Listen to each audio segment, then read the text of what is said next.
12시간 막교대를 시켰어요. 사고 날 당시에도 직원이 작업을 강행을 시킨 것 같아요. 사고 발생 시간은 밤 10시 19분. 도대체 왜 현장 실습생인 김군이 밤 10시가 넘어서까지 공장에서 작업을 하고 있었던 것일까요? 출근해서 퇴근 시간이 오후 8시. 그러니까 시간으로 하면 거의 12시간 한 거죠. 너네 이제 잔업 계속 해야 된다. 아니 적응도 완벽하게 되지 않았고 했기 때문에 억지로 하게 됐어요. 김군은 지난달부터 저녁 8시부터 다음날 아침 8시까지 이른바 12시간 주야 맞교대로 일해온 상황. 일주일간 무려 76시간을 일한 적도 있었다고 합니다. 정부가 특성화고 현장 실습생의 안전을 위해 야간 근무를 금지한 표준 협약서상에서는 현장 실습 시간은 최대 1일 8시간, 야간 및 휴일에 실습이 불가하지만 막상 현장 실습생인 김군에게는 무용지물이었다고 합니다. 반영이 안 됐네요. 회사에서 특근을 하라 하니까 막 아무 이유도 없는데 회사를 간다 하더라고요. 항의는 좀 안 해보셨나요? 자기가 불이익 당한다고 절대 못하겠어요. 과연 어떻게 된 일일까? 해당 업체를 직접 찾아가 봤습니다. CBS에서 나왔고요.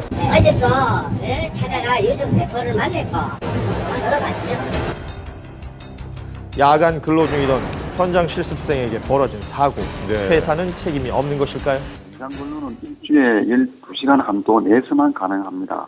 그런데 김군의 경우 2주 동안 각각 12시간을 초과한 것으로 확인이 되었습니다. 사용자를 근로기준법 위반으로 입건하여 수사 중에 있습니다.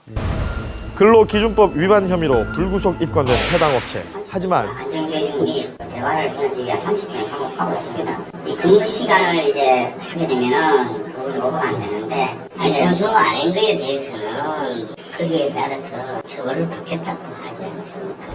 자, 그렇다면 김군의 학교에서는 이런 근로조건을 알고 있었던 것일까요?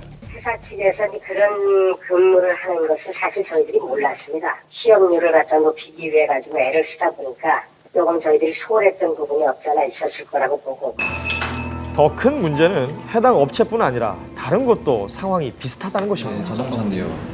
기계 청소 닦는 것도 시키고 향수 청소 이런 것도 시키고 있어요.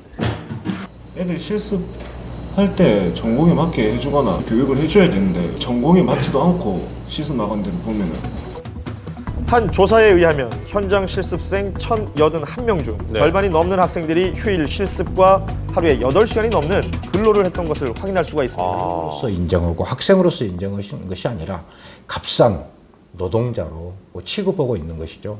그것을 이행하지 않는 부분에 대해서는 학교나 기업들을 막론하고 보다 더 분명하고 엄중하게 이렇게 처벌할 수 있는 근거 조항이 마련돼야 됩니다. 제가 훨씬 더 저는 야간 노동 금지 규정의 실효성을 높이는 개정안은 현재 심사조차 되지 않고 있는 상황입니다. 이제는 탁상 공론이 아닌 현실을 감안한 관계부처의 실질적인 대책 마련이 시급해 보입니다. 어른들의 무관심 속에 방치된 채 희생된 어린 목숨, 이 비극이 반복되지 않아야겠습니다.